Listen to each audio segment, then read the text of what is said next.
जल प्रदूषण। जल एक बहुत बड़ा संसाधन है। जल हमारे लिए मूलभूत आवश्यकता है।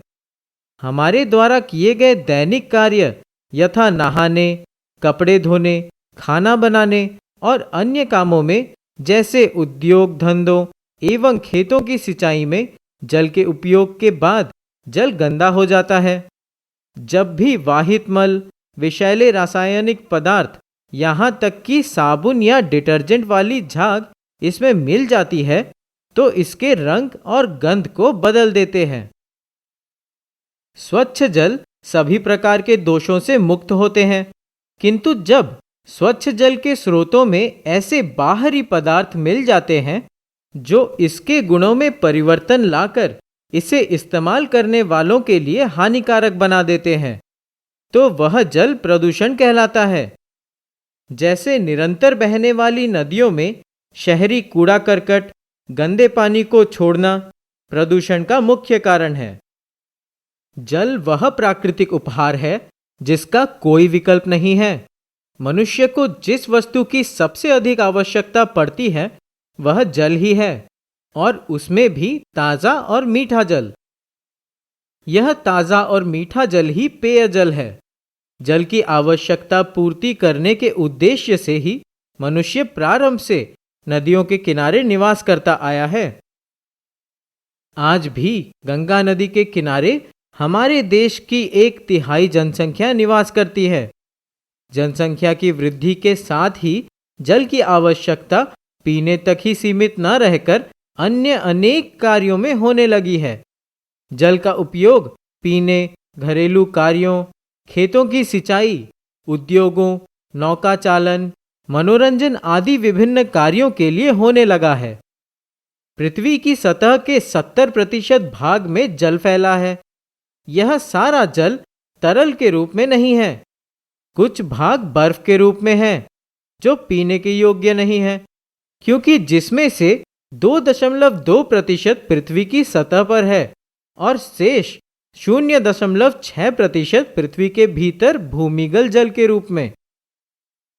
पृथ्वी की सतह पर जितना जल है, यानी 2.2%, उसमें से 2.15% ग्लेशियर और हिमटोपी में है। केवल 0.010% झील और नदियों में। पृथ्वी के नीचे 0.6% जल है, उसमें से केवल 0.25% ही निकालकर ऊपर लाया जा सकता है। जल की अनंत राशि होते हुए भी मनुष्य के उपयोग के लिए जो जल उपलब्ध है उसकी मात्रा सीमित है। अगर यह दूषित हो जाए तो फिर हमारे सारे कार्य रुक जाएंगे। जल में आवश्यकता से अधिक खनिज पदार्थ, लवण, कार्बनिक और अकार्बनिक पदार्थ, कल कारखानों से निकले कचरे, मल मूत्र, कूड़ा करकट इत्यादि के मिल जाने से जल के लाभदायक गुण नष्ट हो जाते हैं और वह पीने योग्य नहीं रह जाता। ऐसा जल प्रदूषित जल कहलाता है। ऐसे जल में जलीय जीव नष्ट होने लगते हैं। जल प्रदूषण का मुख्य कारण मनुष्य का क्रियाकलाप ही है। रासायनिक प्रदूषण। जल एक अच्छा घोलक है। कई प्रकार के धात्विक पदार्थों जैसे सीसा, मरकरा, कैडमियम आदि नदियों, झीलों एवं तटीय सागर के जल को प्रदूषित करते हैं। जल में उपस्थित सीसा तथा मरकरी एंजाइम से अभिक्रिया कर एंजाइम की कार्य क्षमता को कम करते हैं, जिससे कई बीमारियां होती हैं।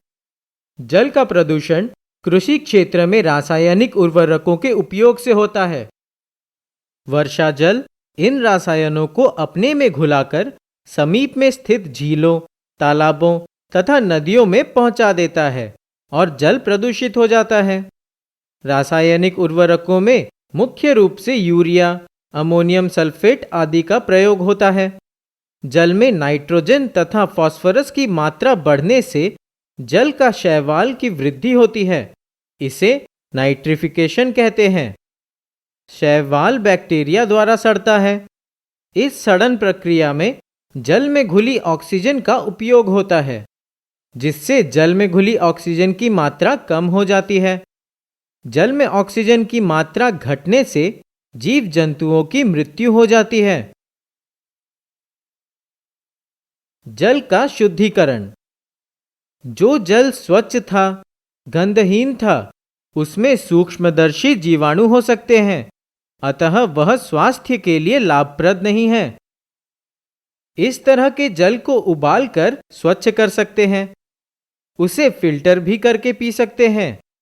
आम घरेलू फिल्टर कैंडल होता है, परंतु उबालने से जल में उपस्थित जीवाणु मर जाते हैं। आप ब्लीचिंग पाउडर डालकर जल को पीने लायक बना सकते हैं, परंतु ब्लीचिंग पाउडर या विरंजक चूर्ण भी एक निश्चित मात्रा ही मिलानी चाहिए। जल प्रदूषण के दुष्प्रभाव।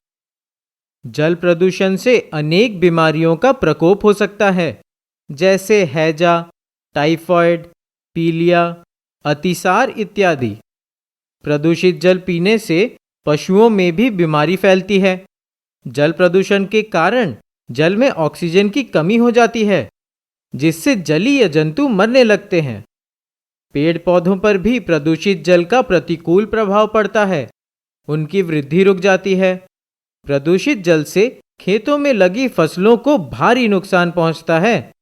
प्रदूषित जल से सिंचाई करके उगाई गई फसलें भी प्रदूषित हो जाती हैं। इन फसलों, फलों एवं सब्जियों को खाने से स्वास्थ्य पर बुरा प्रभाव पड़ता है। जल प्रदूषण रोकने के उपाय।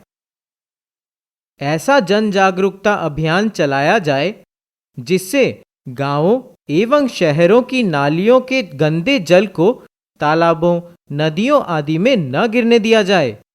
ऐसे जल को शुद्ध करने के बाद ही तालाबों या नदियों में जाने दिया जाए। खाद्य पदार्थों के कचरों, कागज के टुकड़े, प्लास्टिक के थैले एवं उससे बनी चीजें, सड़क के कूड़े करकट को तालाबों या नदियों में नहीं फेंकना चाहिए। इन नदी और तालाबों के नजदीक मलमूत्र नहीं त्यागना चाहिए। झीलों या नदियों के जल से शुद्ध करने के लिए शैवालों का प्रयोग करना चाहिए। समुद्र के जल को परमाणु विस्फोट से सुरक्षित रखना चाहिए। कीटनाशकों का समुचित प्रयोग करना पड़ेगा ताकि अत्यधिक कीटनाशक नदी या तालाब में न बह जाएं।